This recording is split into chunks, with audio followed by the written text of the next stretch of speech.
we just had the best time playing with the Kuaishou video generation models at NeurIPS. Oh, yeah.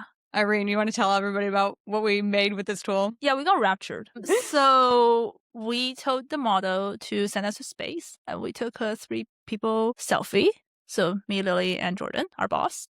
And it ended with us not being added to any spacecraft or given any space suits, and we're just shooting straight from the convention center floor up into the cosmos. We met Confucius and Jesus. Yeah. And what I thought was so interesting was that Confucius moved, but Jesus did not, because all the training data, of course, has Jesus in paintings, right, which are static. Yes. We don't put Jesus in movies, but Confucius is in Chinese movies, I feel like, all the time. Movies about Confucius? I feel like there are some. Or haven't TV watched shows anything. where he shows up and gives wisdom. I don't know. I feel like the way he moved just looked like, people on TV who try to sell you supplements. Yeah, He raised it from the ground. He's like, this vitamin A is beautiful. Yeah, it was very advertisement-esque. It was interesting. Yeah. We also went and saw some posters. So one that I found really compelling was a paper that looked to use an AI model to figure out whether an image was generated by AI and then explain why in human language, which seemed really useful to me. Yeah, so for example, it would look like the model would first tell you that this is likely AI generated, and then will actually tell you why. For example, the zebra's stripes do not look like what they are in real life,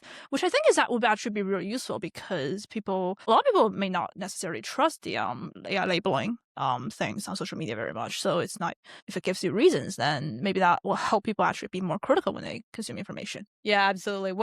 Tell the audience about the Sinister research we saw, Irene. What did you think about that? Yeah, there's one that basically hacked watermarking, and it was like, yeah, watermarking doesn't work because we found all these ways to inject false information into it, and the success rate was above 90% or something. It was very scary. We do not.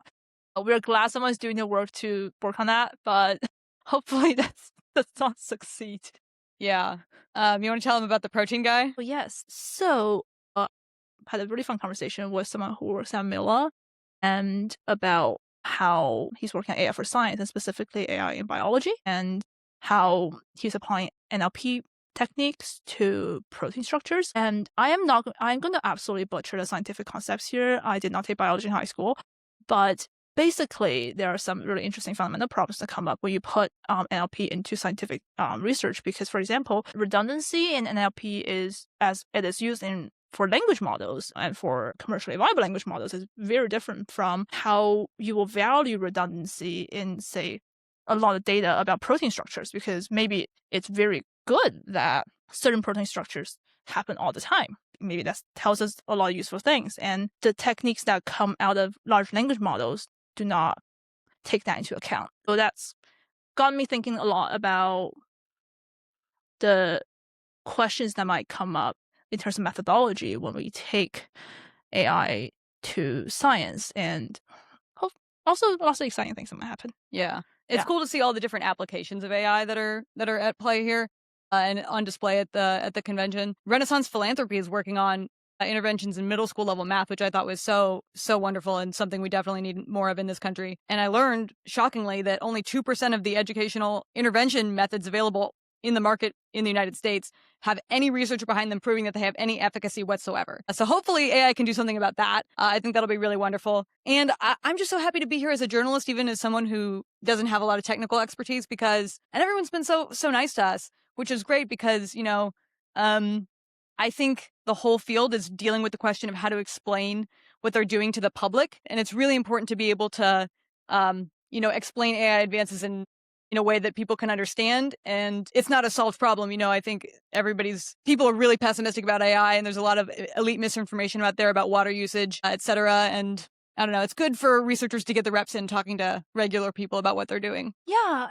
I think also a lot about the tension between academia in terms of its motivations and industry when I'm in places like this. And totally with you there. It's really fun to be here as a journalist and be able to get all this information. And especially, I think, from the academic side, which doesn't get represented very much in mainstream journalist reporting about AI. And I think it's important for us to be able to capture the, you want to call it political, you want to call it sociological tensions that are happening between what research is and what it means to turn it into something that shapes society, what it means for it to be a technology versus a science project. And these are all things we have to grapple with when we even put something like AI is doing something into headlines. So Yeah. I also feel really lucky to be here as an independent researcher as opposed to working for a large media organization, because legacy media has done such a bad job reporting on AI because it's so sensationalized. They'll report that a town is experiencing water insecurity and also an AI data center was built there, but it turns out that agriculture and beef farming is using the vast majority of the water and the data center is using very, very little by comparison. And it just contributes to so much elite misinformation in our society, because the role of science journalism is not seen as something that's like, you have to know about science in order to be an informed citizen the way you have to know about politics and read politics journalism. Science journalism is almost like, I don't know, it's sensational by design in a lot of cases. So it's great to work for I don't know, a wonkier organization that has the freedom to report the whole story. thing is, I think when we tell stories about AI, there's an impulse when you're not technical to treat it as one blob. And therefore, you can anchor all these other stories onto it, whether it's data centers' impact on the environment, whether it is inequality, whether it is international relations. And then it's easy to chuck all of that into a blob called AI because it sounds sci-fi and because there's an incentive for people in certain parts of this industry to hype that up. And we have to make sure not to fall into that trap. I think it really models the way that mainstream media talks about China too. You know, Western journalists, Western newspapers used to have such good sources within China, and now the reporting is just degraded so much in quality that I don't know what's going on. You know, is it that they don't have Mandarin speakers working in their newsrooms anymore? I don't know what it is, but It takes years for them to get visas. Yeah, it takes years for them to get visas. It makes sense. Yeah. So they're all in Taiwan. Apps. Or in Seoul. Yeah. Or they're on the internet. So you want to pitch ChinaTalk, Irene? Sure. Tell me about ChinaTalk. Yeah. So we're a media organization / think tank and also a podcast. So we run a podcast and a newsletter. The podcast is mostly interviews between our host Jordan and a lot of people in AI, in politics, in international relations, and that's kind of what it is. And the newsletter is a lot of coverage about what's happening with AI in China and policy. We try to write about a range of issues in the general emerging tech and geopolitics front. ChinaTalk.media and podcasts, search ChinaTalk wherever podcasts are distributed.